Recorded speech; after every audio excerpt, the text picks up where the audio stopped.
coming, everyone. So I'm not sure how much you all know about the Music Project, but we are a lottery-funded initiative and aiming to kind of break the barriers to the music and creative industries. So we don't want the creative industries and the music industry to be about who you're connected to and whether your dad's dad has some kind of connection to a big company. We want it to be about giving you guys opportunities to kind of make your own way there and kind of support you through it. So we've got a website that's packed full of advice to kind of help give you all the best tips from industry insiders that we're connected with at Global. Yeah, we're really, really excited to have you here today. We've got Ryan with us, who is social media editor at Capital. He's got amazing experience and passion for social media, and as we all know, it's becoming, it is a platform, a broadcasting platform and a communications platform in itself, so important to every single brand in the world right now. So we're super happy to have you here. So I'd like to welcome Ryan to the stage. Thank you very much. Hello everybody, good afternoon, you alright? Yeah. All good? Yeah. Oh wow, you're actually quite loud. Yeah, cool. I'm really excited to be here today. Have you guys had a little bit of a wander around already, right? A little bit of tour? You're having a minute. Oh, okay. Just out of interest, how many people run a Facebook page right now? Oh, quite a few. Okay, cool. And how many people run a Twitter account? Instagram? Even more. Amazing. How many people run? I don't mean by your own. I mean like for a brand or your club or a radio station or whatever. Yeah. Okay. Cool. Nice. What about a Snapchat account? What about a brand? A few of you. Okay. Cool. That's interesting. Snapchat's very in right now, isn't it? It's very buzzy. Everyone wants to know about Snapchat these days. So yeah, my name's Ryan Hunter. I look after social here at Capital. I came to talk to you guys a little bit about how we approach social as its own broadcast platform here at the radio station. First off, I want to play a little game, because everyone likes a little game, doesn't they? And this game is to win an infamous Capital coffee mug. I'd planned to ask for a new, and I didn't even need to ask for it. It was great. Hello to everybody watching on Facebook, by the way. Right, so the first question, the only question to win the coffee mug, let me just have a drink. And this is, you've just got to shout out, to the nearest 1,000, how many followers does Capital Official have on Twitter? Hold on. No, you're not allowed to cheat. Put your phones away. 20. 20,000, higher? 40,000. Higher. 95,000. No, way higher. 980,000. How many? 980,000. Nearly there. 300. No, higher. 2 million. No, this is gonna go on forever. You were closest. Yeah. Well done, Michael. It's 900,000. We've just literally, in the last few days, gone over 900,000, which for somebody like me who's just obsessed by numbers, I'm like, yeah, that's really good. What do you do, Michael? I'm in banking. Oh, wow, okay, cool. Yeah. Nice one. Okay, so want to get in social or just interested by it? Or? Oh, I run the social media account for my podcast that I run as well. Brilliant, nice. What's your podcast about? It's on music, industry news and technology. Oh, perfect. Nice one. So that's why you're here today. Exactly. Well, enjoy your Capital coffee mug. Okay, cool. I'm not going to wang on too much about me, but just to kind of quickly introduce myself. I first started working for Capital back in the start of 2012. I got an internship that was only meant to be a month, and I pretty much never left, and I'm still here today. After a few months of working on The Breakfast Show, kind of doing a bit of everything, I moved studios next door in Southampton to work on Heart Breakfast for a good few months. And then pretty much I just did a bit of everything around the building, that same old thing that everybody says in these kind of things, so I'm not going to go on about it. But one little story that I do like to tell is basically I looked after the digital coverage for the Torch Relay. Everybody remembers the 2012 Torch Relay. It came through Southampton. I did the digital coverage for Heart then, and then the people in Kent were like, oh, who did all that? And I went to Kent and did a bit of help there, and then it came to London, and I assistant produced on The Breakfast Show in London for the week of the Torch Relay, which was just mental. It was just so much fun. Obviously, there was a massive buzz around London at the time, and I was sent out the morning David Walliams was going to carry the torch. And we were told that we didn't have time with him, he wasn't going to do any press, and don't even try and speak to him. So obviously I take that as a try and speak to him. And I basically just went out with my mobile phone and was like determined to get David Walliams and Heart Breakfast. As soon as I got out of the taxi, I saw him with his minder behind this barrier. I like barged through and was like shaking and nervous and was like, David, I make the tea for Heart. You would make my career if you spoke to the breakfast guys this morning. And his minder was like that, and he looked at me and was like, is that Jamie Theakston? I said, yeah, Jamie Theakston. Jamie Theakston was like, yeah, I've got 2 minutes for Jamie Theakston. I was like, so I'm like shaking, I'll call the studio, we get him on air, and it was an amazing chat, and Jamie actually asked him on air, is it all right if we speak to you after you've run with the torch? And he said, yeah, of course it is, of course it is. And I don't know if you were around the torch relay, but the streets were mental. They were like packed out. So I actually ended up having to run alongside David Walliams to give him my phone after he'd run with it. And I came back to the station and everyone was like high-fiving it. It was a moment, right? It was a moment. And here he is talking to the studio. And I took this photo, sent it back to the studio like as quick as possible because I wasn't allowed the passwords to the social media accounts at the time. And they tweeted it out and that kind of rolled on from there, really. So that's a little bit about me. To move on to a kind of maybe a 24 hours in the life of me, where I start off. Every morning starts off with a look back to the day before and how well all the content did that we put out yesterday in terms of reach, in terms of click-throughs. And I'll use all sorts of software. One of the main pieces we use here at Global is a website called Parsley. And that basically brings you up a social report for any period of time you want, whether it's over the last kind of 4 hours, 24 hours, or 4 years, and it will tell you what's been the most shared article from that time period. This is just one of any day. How many social referrals, and then how many actions were on those social referrals. So what we're basically looking for is a maximum number of shares and then a maximum number of CTRs or click-through rate or whatever you want to call it. So the amount of people that have seen that post in their feed and gone, do you know what? I fancy reading that. Obviously for a radio station, the whole purpose of us doing this is so that we extend our reach, we reach as many different people as possible.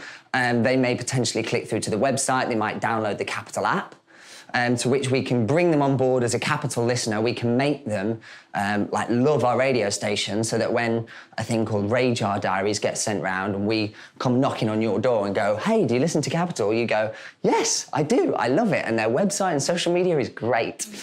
That's the aim of what we're all about here at Capital Digital. So that's Parsley. And then we can also use the reporting tools within the social media platforms natively. Most of you, or if you all run a Facebook page, you've seen this kind of thing before. Yeah, cool. So this is an article we put out recently, where to find the rarest Pokemon in the UK.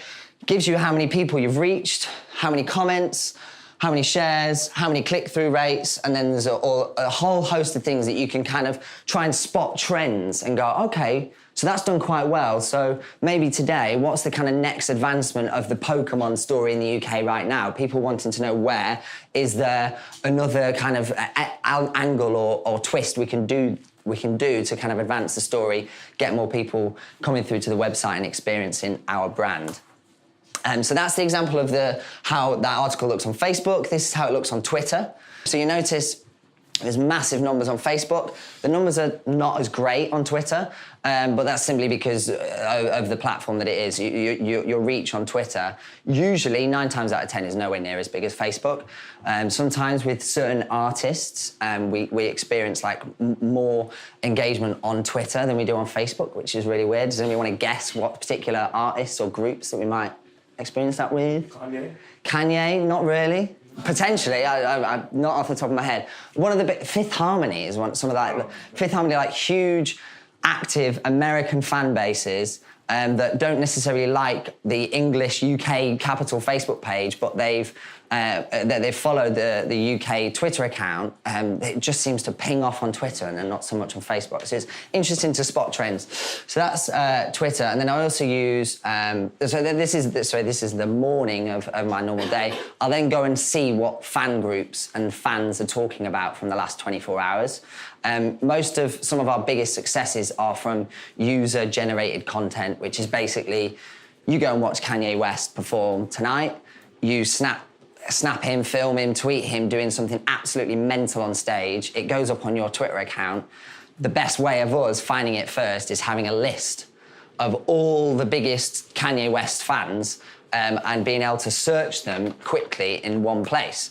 So this is what we use. This is what I use on TweetDeck. Anybody used TweetDeck before? Few of you? Yeah, cool, okay. TweetDeck is basically a nice way to schedule tweets and also to make lists and columns. So you can pull people that meet a certain criteria into one group. So you'll see here, this is all the people I follow on my Twitter account, coming through in chronological order. This is all of Capital's tweets, and then everybody that's tweeting Capital Official right now. This is all our scheduled tweets. And then these are where we get into our lists. So you'll see if I carry on scrolling, I have a list here for One Direction news. This is one that I go to regularly, simply because I really like One Direction. Any other One Direction fans in the house? One hand at the back, 2 hands, I like it, okay, solidarity, I'm with you. This what have they called it? Hiatus is dragging, man. I just need some more Harry in my life. This film needs to come out. Anyway, so this is basically maybe like 20 to 30 massive fan accounts, all placed into one place. So if there's something big that's happening, you can quickly see, something's happened, Harry's fallen over on stage, or he's had his hair cut and there's a new photo and everybody's going to see it. And basically, we need to be ahead of the tabloids and the journalists and the boring media, because we want to be on the side of the fans. We want to know, we want to talk like we're one of them, and we want to be informative, but also talk on the side that they're appreciative of their favourite pop stars, and so are we, because we're hit music obsessed and we love everything that is pop. So yeah, as a quick little flick through, I've just set up lists basically of all of our core artists, and then pulled through different accounts at other brands. That's always nice to have a look at every now and again, just to spot other potential virals that we've missed. Because every morning we have a team of music editors that will pull together basically a list of news that we're going to cover that day as a team. And then I'll pull together this little bad boy, which is our Facebook plan for the day. So it's really important that we schedule our content to go out on Facebook at the best optimum time to reach the right audience that are online at that time. So if you imagine, what kind of post would I schedule at like 11 p.m. at night? Basically anything that's a bit cooler, that's maybe a bit more EDM, that's a bit urban, that's a bit more raunchier as well. If somebody's put a bikini picture up or whatever, and people are in bed, and you do the maths, you're going to get a lot more engagement on those type of posts at a later evening, as opposed to if Bradley from the Vamps or somebody from 5 Seconds of Summer, the younger artists, when people break up from school, 3:30, 4 o'clock, they're getting on their phones. That's the time to be pushing out that content. So that's maybe like a little takeaway thing, that whatever you're pushing, whatever you're wanting to promote, who are you wanting to promote it to? When are they going to be online? And what's the best platform to reach them on? That's what we bear in mind. Just sticking with Facebook, so that's the Facebook plan, that's what we do every day. How many people know about the Facebook algorithm in this room? I don't want to go on about it too much if you do already. Few people. Is it quite hot in here, actually, by the way? Shall I turn it off? There we go. We'll get it nice and cool in here. Facebook algorithm is basically, it's Facebook's massive piece of machinery, if you like to imagine, that decides what you're going to see when you open up the Facebook app or when you log on to facebook.com on a desktop. So if I like interacting with lots of cat videos, they're gonna give me loads of cat videos. So if I am obsessed with somebody that I work with that really annoys me and I spend all my time going through their posts, they're gonna give me all of their posts, which is probably like a double-barreled like hit, because I don't want to see it, and yet they still give it me all the time because I go over their stuff. So has anybody noticed like trends when you go on Facebook going, oh, why do they keep giving, I keep seeing posts from this Italian fashion designer or whatever? You see, you've got a few nodding faces. Yeah. So this is what we try and make sure that we have on our side all the time. We need to make sure that people are interacting with Capital all the time, so that when we put stuff out, Facebook goes, oh, Michael, he really likes Capital, and they've just posted this picture of Kanye, for instance, or whatever, because I'm not that very imaginative. Let's give it to Michael. And then that's where you see a domino effect, because Michael might like it, he might share it, and you get the idea. It grows exponentially like that. So that's the Facebook algorithm. This is a quick snapshot of how we can monitor all different radio stations' pages across the UK. And then kind of what they're up to, what's doing well for them, what's not doing well for us, and compare and contrast. And that's one of the best things that I've learned, really, is to like never stop looking across the pond. Never stop looking at what everybody else is doing and spotting and going, oh, they're doing that. Okay, we could do it this way or that way. The important thing to remember with Facebook and any other social media platform is that we're not just competing with radio stations. I'm competing with Lauren's gran. I'm competing with Louis' mate's car garage that he runs. I'm competing with everything on the internet for your attention, and that's why we have to make sure that anything that we put out is 100% grade A dynamite content that is going to get your time. That's all we're after, your time, your eyes. I know it sounds horrible saying like that. Of course, I like you, really, but really, I just want you to like and share my stuff, okay? So if you could do that, that'd be great. So yeah, that's what we look at on a regular day-to-day basis. The Facebook algorithm is very clever. It's so clever. It like weirds me out how clever it is. It can tell whether you've posted the same thing twice in the space of a day. So if I put a link out and it does really well, your natural instinct is to go, oh my God, let's put it out again. But you will get absolutely nowhere near the same amount of reach or click-throughs or shares or likes or anything on the second post, because it knows you're posting the same thing. It can pull through from the URL, from all sorts of different places. It can analyze what you're sharing, even potentially the same image, the same video, whatever media format you're putting into Facebook, it knows. It knows what you did last summer, all right? So this is a little example. So we did Adele's Carpool Karaoke, right? Everybody likes Carpool Karaoke. Yeah, cool. So the teaser comes out, we get huge reach, we get huge click-through, we get massive traffic, right? 2 days later, the full thing comes out. You see the stats completely different. Like barely even anywhere, like 20, 30% of what we originally got on the teaser. And that's because it was the same URL.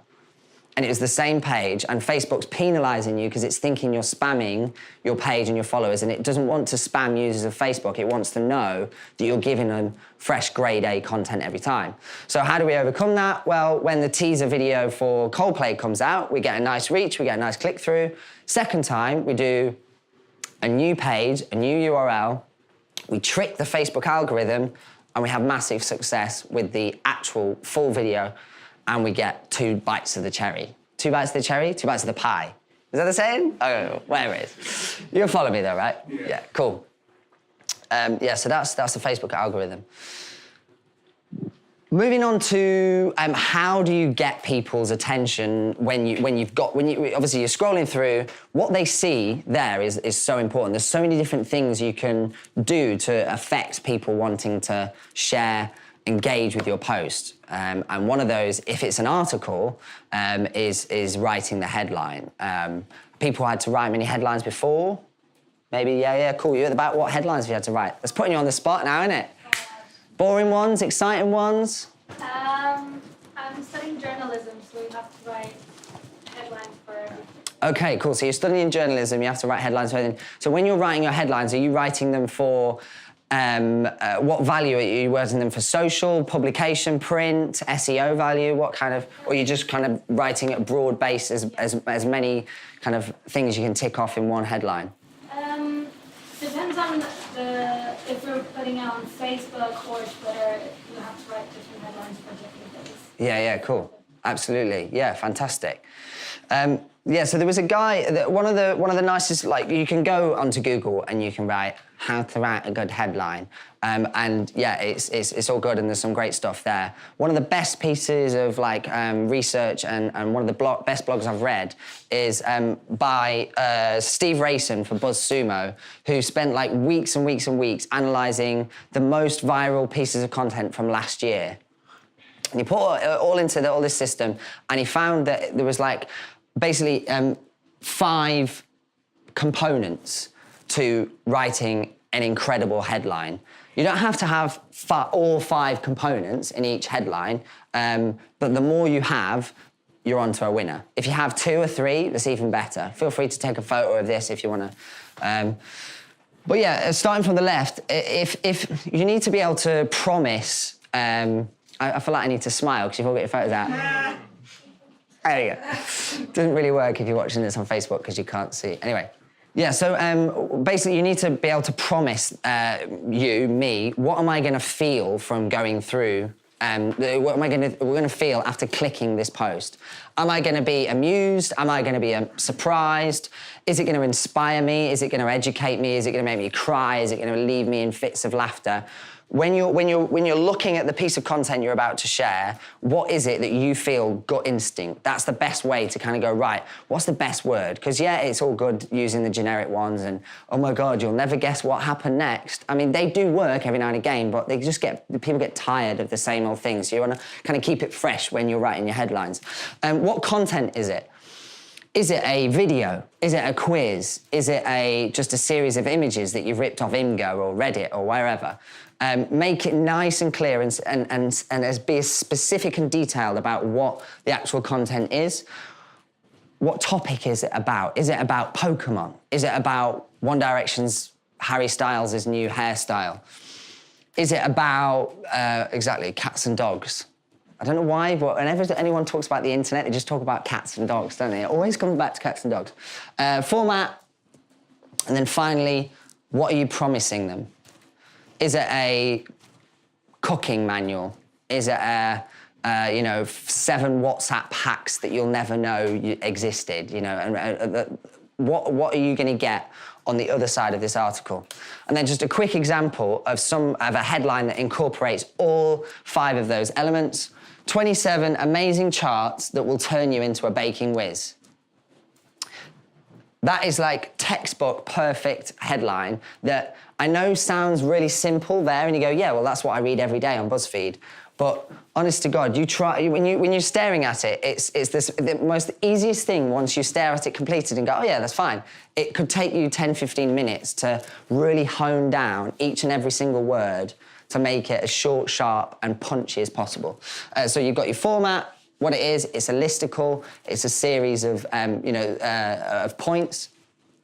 The emotion, amazing. Actually, a separate point. Amazing, for some reason, he said, this Steve Rayson, he said, people still aren't bored of the word amazing. That was the one most influential superlative word you can put into a headline. People still aren't bored of it. They go, oh my God, it's amazing. They go, how did you feel after you read that? It was just amazing.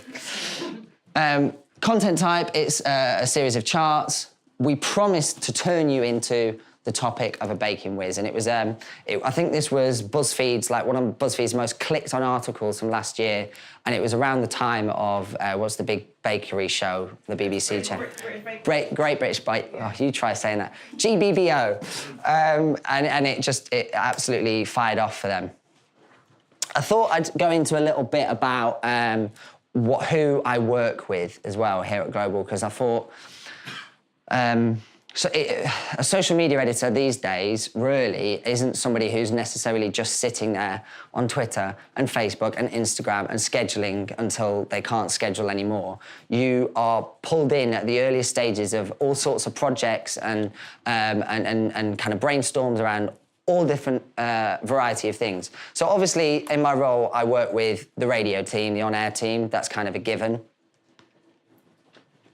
And that's basically to marry up whatever they're saying on air, we need to say online and on social as well. especially, has anybody been to a summertime ball or a Jingle Bell Ball here? A few of you, yeah, cool. So on the mornings or the weeks where we announce the summertime ball and Jingle Bell Ball, that's one of the most stressful times because on air, they know at 8:22 in the morning, they're going to announce that One Direction are headlining or whatever.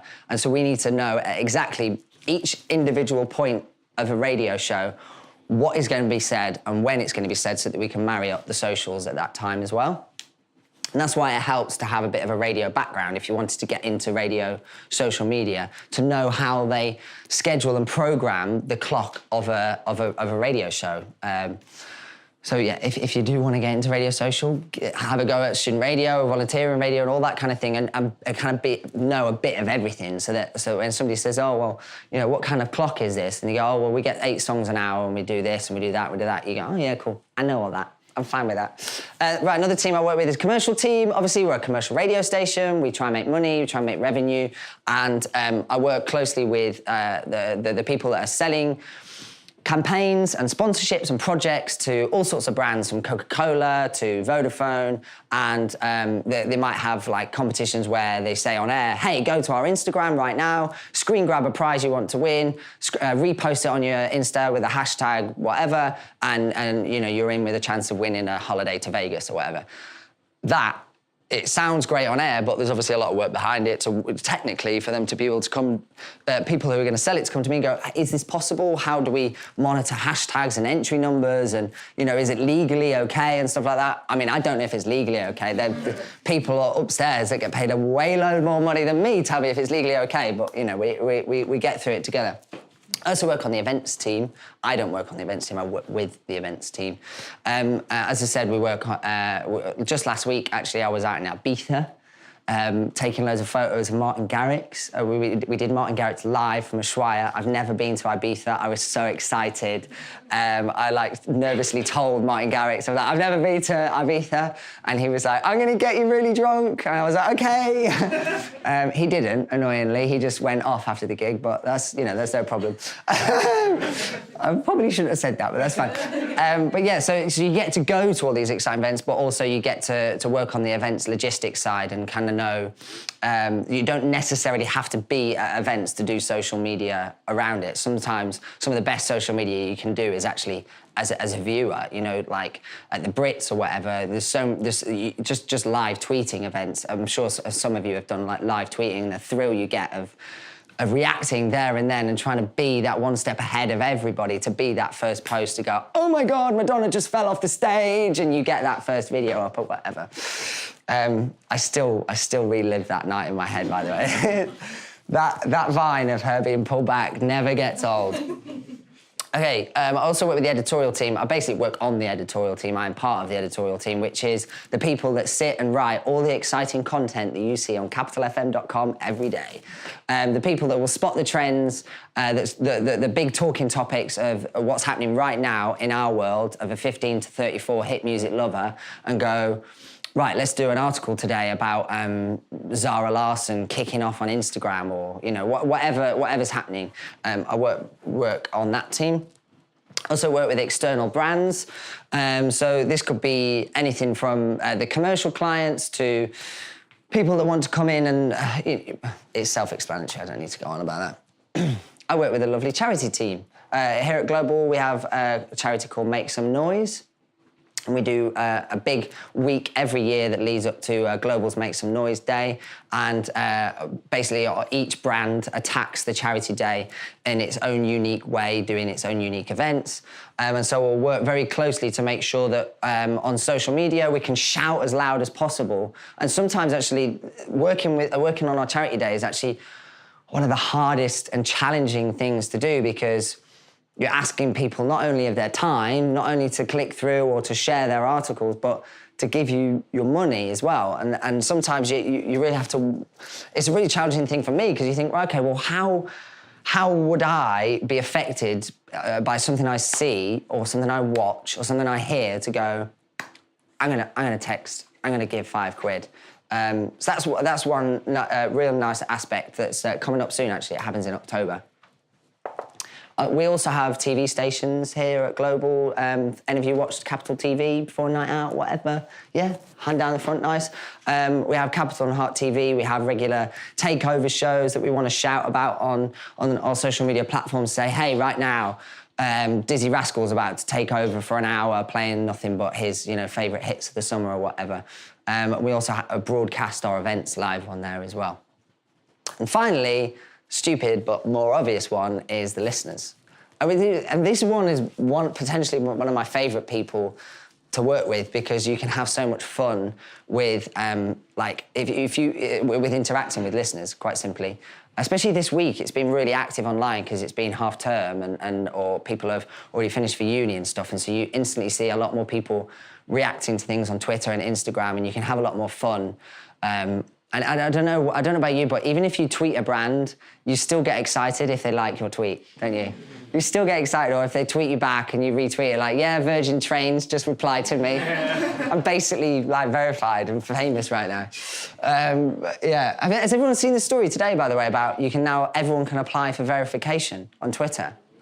Yeah, so Twitter have opened it up so that anyone can apply for verification, but you've got to prove why you should be verified. It's like, well, basically, you're just asking for egomaniacs to go, look, I'm kind of a big deal, give me that blue tick right now. So yeah, that's something to maybe do after this, if you fancy going getting yourselves a little blue tick. Okay, right, I want to give you a little bit of an example of one campaign or one project that I've worked on that I'm kind of a little bit proud of, that's done well, and also shows you how, I know oh my God, this is going to sound so corny, but how how every day is a little bit different, okay? So I had no idea it was about to happen. I woke up one morning back in November, and I got an email, and it was like, oh, Justin Bieber's going to be on Capital tonight. It's a quick phoner with our evening show presenter, Roman Kemp. Can you put out some pre-promote during breakfast this morning? And by the time I got out the shower, it turns into being called the Justin Bieber album party. By the time I got out of the shower, it turned into Justin Bieber's going to be on Capital. It's going to be about a 15-minute interview this evening. And by the time I got into work, it was, right, he's going to be on for a whole hour. We're going to be listening to his whole album. And then by about 11 a.m., he was going to be live on Video Link from New York, and it's going to be fully visualised. And you're like, oh my God, and it's happening in 5 hours. And but that's the exciting thing. You just got to be working out in your head, right, what do we want to get out of this? What's going to be some big wins? We're dealing with one of the biggest pop stars in the world right now. He's head-to-head with One Direction for the album #1 this week. We can get some massive results from this. What can we do? And instantly I run off and I come up with these most complicated and over-the-top ideas, and I come back to the team and they go, no, none of that. Let's just keep it nice and simple. And that's one thing that I'm slowly starting to learn. Just always keep it nice and simple. Be daring and be willing to take a risk and do something that nobody's ever done before. But when you're up against it and you've got 3-4 hours to plan and prep a radio show and the digital broadcast side of things, just keep it nice and simple, which is exactly what we did. So we did some nice pre-promotes, we made some assets, we sent over the assets to Justin himself and his management. He tweeted out the assets here, playing new tracks on purpose, coming up, 7 o'clock, hashtag on everything. I'm in two ways with a hashtag. Everybody's obsessed with a hashtag, especially when you speak to marketing people on social media. They go, oh, hashtag, what's the hashtag, what's the hashtag? Sometimes I'm like, yeah, I love it, it's great, the exposure and everything. And then other times I'm just like, just be real. If it doesn't need a hashtag, don't give it a hashtag. If you're doing a radio feature, does it really need a hashtag? If people want to get in touch, they'll know how to get in touch these days. It's two things. Oh, I went off on one there. So that was the pre-promote, and then we were in the studio, and we're staring at this TV that's been wheeled in, and I'm sat staring at this empty chair with the presenter there, and I think this is hilarious. We're literally just waiting for Justin Bieber to just sit into the spot. So I thought this is maybe quite nice for a quick photo, actually. I mean, it's not the best photo in the world. I'm not going to exactly print it out and put it up. But in terms of the rawness, the realness of it, fans, I'm not expecting people to go, oh my God, look at that TV, it's gorgeous. It's just a bit of excitement. It just paints a bit of colour and it makes you at home realise this is actually happening in real life and makes you set the scene of what's actually going on in the studio, and it perfectly complements to what you're hearing on air. I will say now, it's about an hour before the show goes live. So we pre-recorded it, edited it up, and then chucked it out. But the amount of time that you have is so minimal, it may as well be live. You know, you've not got time to stop and start again. It's just recorded as live and then put straight out. So that was the photo of the chair, and then we did some other bits. I don't want to show you all, but one of the hardest things to do here, right, is we've never been in this situation of me having to photo a really highly lit, backlit LED screen versus quite a dark lit studio. So it's just one of those things that, like, if you are getting into event social or, on the spot things like that, I mean, I'm not exactly massively proud of that because it is still quite dark in itself, but you can see his face, you can see a bit of the colour of the studio, and you can see the TV. But bloody hell, did I have to play around with exposures and apertures and filter the hell out of those things to actually get it into a place where, because we hadn't lit the studio to have, really bright on one side, dark on the other. That's just a little, I went into real minute detail there, but I just thought, to give you a little bit of background. So there he is, he's chatting to Justin Bieber. And he's playing a few little features and games and video, and we turn around the video content to have it there ready for when it goes out. And then people still aren't bored of the selfie as long as you're not shouting about, oh, let's take a selfie. Is there anything more annoying than when somebody says it's a selfie and it's not a selfie? It's just a normal photo. You're like, that's not a selfie. But yeah, so then we got him to take a little selfie, finish off. Thanks very much for joining us tonight. And it was great. And one of the biggest wins we've ever had is finally pushing a load of exclusive content that we held just for Snapchat. I don't know if any of you have experienced it, but bloody hell is it hard to grow a Snapchat account. It's so hard to grow your numbers on Snapchat. Like, my own personal one, I've got like 60 people on there. Like, and I don't want to put it out because I don't want to look like a beggar. It's like, oh, please follow me on Snapchat. But because Snapchat's so lineal, you go on Facebook, you go on Twitter, it says, oh, people you may like, or suggested followers, or you've just liked this, how about you like this? There's nothing like that in Snapchat. It's just one column central, and you need to know who you're adding. And so that's the beauty of the platform for me, really. It's so hard for you to get big numbers quickly. And so the only way you can do that is to have your audience shout about the Snapchat account for you. So if they see Justin Bieber singing on Capital Snapchat, and it's not put anywhere else, it's not put on Facebook, it's not put on Instagram, it's not put on Twitter, then they're going to go, oh my God, that was hilarious. Everybody add Capital FM on Snapchat. You've got to see Justin Bieber singing in the studio. The only thing with that is nowadays fan accounts are so quickly at ripping whatever content you've got on your Snapchat. If you don't put it anywhere else first, then they're going to get the engagement that you've lost out on.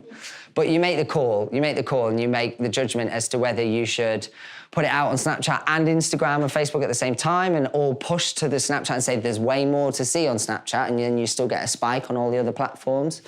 But yeah, so we use this opportunity massively to capture loads of content within the studio, and then hold it exclusively to try and get a spike of followers on Snapchat that night. Yeah, we did really, like a good few thousand. Obviously, it's really tricky to follow, to know how many people you have on Snapchat. You just know how many views you have over the last 24 hours. But I keep like a daily total of how many views each 24 hours, and you can kind of spot and see, One of the biggest things we've found is actually, and it might sound really simple, it's just saying it on air. Saying, go to our Instagram right now, Capital Official, or go to our Snapchat, just add us Capital FM. You see massive spikes. I'd say massive spikes, nice spikes, where people are just hearing it and following your command. And then, not that I was bashing off about hashtags before, but we were we were #1 UK and #1 worldwide, which was like so cool for me as a you know social idiot. For a few hours actually, and it was a real nice evening that was unplanned, that we were just reactive to, and we had some nice success from it. Bieber still didn't get the #1 album, but hey, not that we care. I mean, I do care. I love the album. Like, I have it on Spotify. No, you know, this is one of my questions actually. Just really quickly, talking to Spotify, where do you guys find new music? Spotify. Anywhere else? Tidal. Do you use Tidal? Somebody use Tidal? Oh wow. Premium one as well. Wow. Okay. No way. So what point did you go? Okay, I'm going to buy Tidal. What song was it? What album was it? Was it first came out or? No, when Kanye West said it would be exclusive. Yeah. His album would be exclusive. And Yeah, he did lie, but it worked. You know, like they're very clever. That whole campaign, as much as people want to slate it, it's kind of worked, but you know, it's not exactly been a massive success. But okay, I want to leave some time for questions just in case anybody does have any. I was going to go and like give you some, you know, most profound tips that could try and make you have this most amazing success, but they don't really exist, and they're just usually a bit patronising.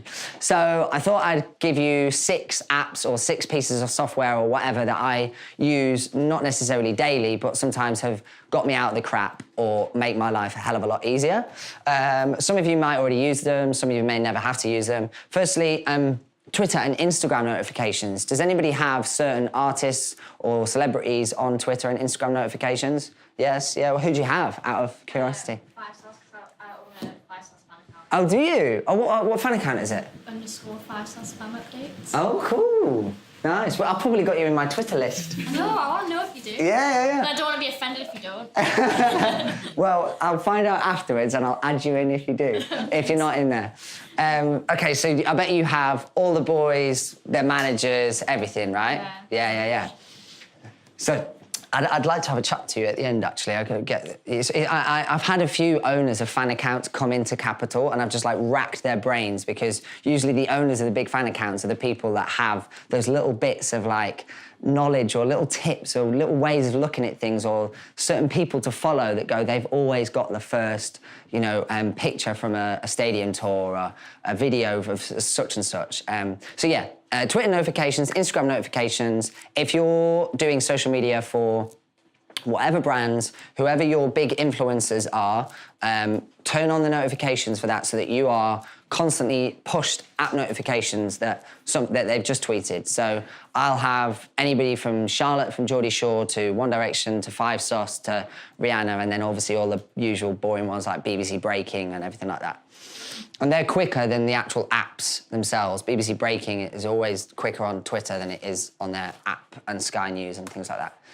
That's really geeky, but I'm into that stuff, so I hope some of you get from that. QuickTime screen recorders. Anybody use this? Okay, cool. So if you ever want to record what's on your screen, open up QuickTime, file new screen recording, and you literally select the area of the screen you want to record, you hit go, and it records whatever is on your screen there and then. So if you've got a nice GIF on Tumblr that you want to convert to a MOV and put on Instagram or put on Facebook, it's a real quick, easy way of converting whatever's on your screen to a video. And usually it's a decent compression as well. So if I've made a really nice GIF, and you know, there's all different ways you convert GIFs and MOVs, but one of the quickest and easiest way is through that. It also allows you that if you plug your iPhone into your MacBook, you can mirror and basically bring up whatever's on your screen on your MacBook, and you can screen record your iPhone. So if you wanted to do like a Steve Jobs, or whoever it is now, all that. If you want to pretend you're doing an Apple demonstration, or whatever I usually do is rip Snapchats. If you want to rip Snapchat, their audio and their visuals, you just basically watch the Snapchat on your phone, you record it on your iPhone, on your MacBook, and voila, you've got a video. Thirdly, Hootsuite Bulk Uploader. Yeah, loads of nodding faces. Yeah, cool. I'll just say it for those that don't. So Hootsuite is another version of TweetDeck. It allows you to schedule multiple social media accounts, whether it's on Twitter, Facebook, and Instagram. Especially on Twitter, we have a lot of weekend output on our Twitter accounts.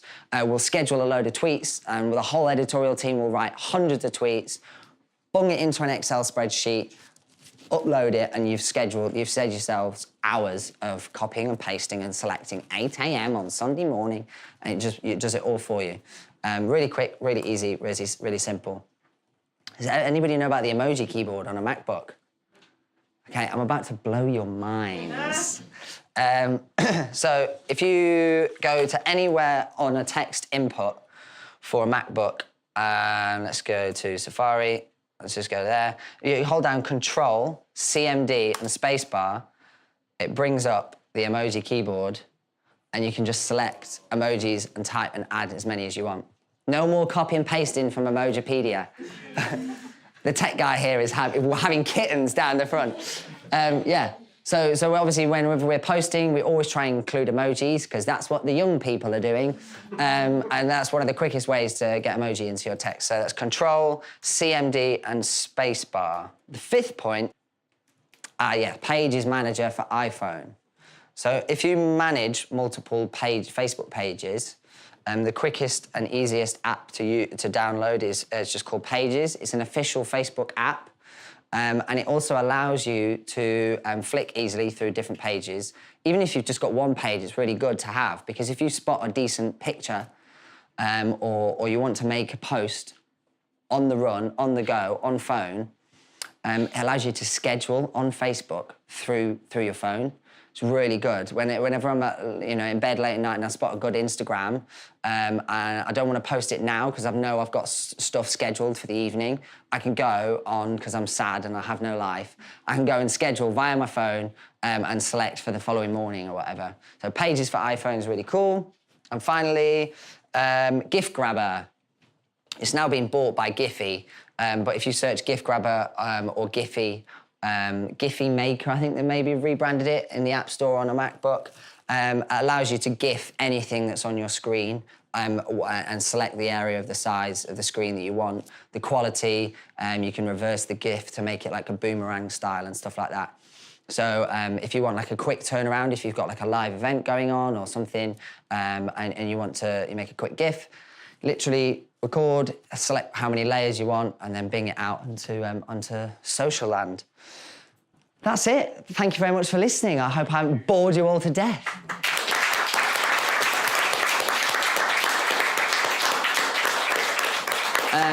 Is there any questions? For your presenters, Hi. Do you guys have any rules in place for them in terms of what they can post and what they can't? So just for the benefit of Facebook, if they're on here, are there any rules for are there any rules for our presenters for what they can and can't post? Yes and no. I think most of our rules are just common sense. So if they wouldn't say it on air, the general rule of thumb is don't say it online.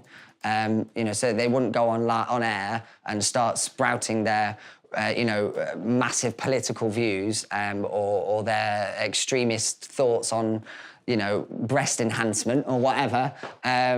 So they wouldn't go on and say it on Twitter, just simply because they're representing not just themselves but potentially the brand, and it's just a way that can cause us grief. So usually that's a general rule of thumb. But in terms of like including their social media handles on our platforms, I'm absolutely fine with that. I think it's a great place for the listener to continue the conversation after their radio show. And if they want to, especially our breakfast presenters and drive presenters, they spend their lives talking about themselves and their experiences on air. Why wouldn't you want to get to know them more online and follow their experiences and stuff, out of hours? Any other questions? Oh, yeah. You know when they say all views are my own, is that a legal thing? Yeah, it's one of those things, right? Yeah. That it's kind of like trendy for you to put in your bio because it makes you really important, doesn't it? Like, I think it's one of those safeguarding things that most companies will tell their employees to say that so that they can never be come down and go, well, hold on, Barry, who works in accounts, has just gone and said this absolute disgusting thing. So, of course, you know, Barry's butchers think that as well. You know, it's one of those age-old sayings that suddenly everybody's jumped onto. But yeah, I'm sure if you spoke to somebody who's paid a lot more money than me and knows a lot more about law, they would say, oh yes, because in Section 22 of the Certain Rights Act, they'll explain why. But yeah. Any other questions? Hiya. In your experience, when would you say that the best time to post is to hit the widest audience? That's a real good question. Best time to post to hit the widest audience. Again, it comes to what you're posting and who you're trying to target. But in terms of our audience, like a 15 to 34, again, what we're posting, so we'll often post like 1 or 2 posts in the morning on Facebook that can grow throughout the day. A few posts at lunchtime when people are on their lunch breaks, and then again, all the way from kind of 3, 4, all the way through to the late evening. There is an argument that you can post at like 2, 3 a.m. This was like something that came around like 2, 3 years ago. That if you post at 2, 3 a.m. when nobody else is posting, there's more chance of Facebook putting your feed, your post into people's feeds because it's not competing against other things. But I personally think the algorithms change now. And I think you're starting to see posts from like 2, 3, 4 days ago. You really want to have a great opportunity for that post in its first few hours to have a great potential for maximum life. Really, if it has a crap first half hour, the chances are it's not going to pick up. You know, if it doesn't do well for reach and for engagement in the first kind of half hour, an hour, the less likelihood that Facebook is going to favour that post and put it into other people's feeds. And then Twitter, we post pretty much on the hour, every half hour. We can post every 10 minutes. Like it's because Twitter's completely different, isn't it? It's very much more a live feed as opposed to Facebook. We always say it acts like a highlights reel. So we would never post on Facebook, get the breakfast show on in 10 minutes. We're going to be playing, you know, what happened to Dave last week, because that could appear. A, it's not engaging. It doesn't excite me. It doesn't make me want to go, you know, and share with my friends. And B, it could appear in 6, 10 hours when Dave's hilarious speech has been and gone. You know, and I've missed Dave's hilarious speech. I just wanted to know what Dave said, man. You had a question here. Hi. You started an internship at your local capital, didn't you? Yes. I was just wondering how you got into that.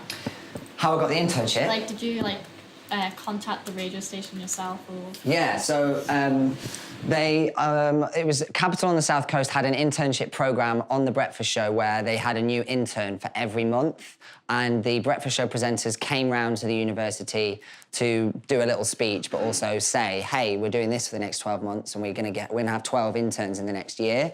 And so I actually went up to the breakfast presenters afterwards and was like, when I send this application off, who's going to read it?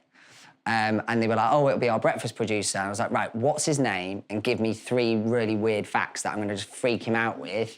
And I managed to get 2 of the facts wrong because I wrote them down wrong, and I spelt his name incorrectly. But he was so like, what the hell is this? He gave me a call and it kind of went on from there. But there's so many times companies will say, oh, we don't do internships, or oh, we don't do work experience. But if you come at it from a slightly different angle, or if you've spotted something that the company's not doing, or you could potentially do a slightly bit better, or you could take a stress off their hands and go, oh, well, I've noticed that every week you have a whole weekend output. Like, why don't I come along and take that off your hands and put loads of pictures of me on your social media? But it's your ability to interact really and work out what that person or that company want and find a reason for them to want you, as opposed to, you know, people that sometimes turn up and go, well, what am I going to learn? You're like, well, you learn if you put yourselves, you know, both feet forward into it. But yeah, Global, just to give a little shout out to Global, so I get a tick in the box if any of my bosses are watching.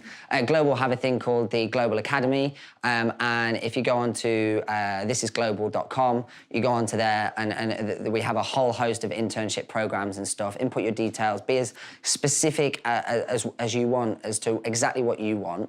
and then as soon as people read and go, okay, that they want to get into social media for Classic FM, you know, they can marry you up, and potentially when the opening comes, you know, who knows.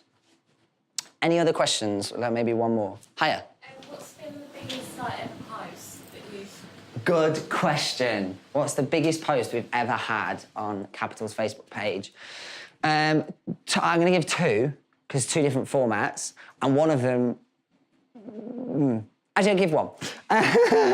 I'll give one. It was a video of a guy. It was in the days, basically Capital and all Global's Facebook pages now don't put videos up that we don't own the rights to, because Facebook are coming down on pages that rip off videos that you don't own the rights to. They've got the similar software that YouTube does. So, you know, if you upload some music to YouTube, they can tell you don't own the rights to that. You're not going to have the video. Facebook got similar stuff so that if you upload, you know, Charlie bit my finger, in time to come, it will be able to tell that you don't own it, and they'll also penalise you. If you get too many black marks against your name, that's it, your Facebook page is gone. And Global were like, oh my God, we can't run the risk of that. We can't run the risk of, you know, Capital losing our Facebook pages. So blanket, we don't rip videos and put them up, but we used to. It was a video of a man dancing to Beyonce on the poolside, and it was just incredible. He was camp as tits and was just like loving life, and it got, I think it got 47 million views and a reach of about 250 million. It just like blew up. But it wasn't original content, it wasn't our content, it didn't say massive amounts about the brand. You know, it really, it was a massive stat, and yeah, great, it helps the page, but we should be focusing on creating our own content that people love and share and go, oh my God, did you see that video last night of one of the presenters from Capital doing Pokemon in real life? He was running around the office trying to catch people, and he just naffed off the whole office, and that is actually a video that's up online, we posted last night, and it's done relatively okay. And the more successes you can have where people are talking about content that's on your page, as opposed to, you know, Lad Bible, which has just essentially turned into what was it? You've Been Framed, hasn't it? You know, great. They've had great successes with it, and they're doing it like absolutely second to none. But that's their USP. Capital is a radio station. We don't essentially just turn into churning anything out. You know, churn anything out. I think that's it. Yeah, we said one last question. So thank you so much for listening, guys. It's been a pleasure. Cheers.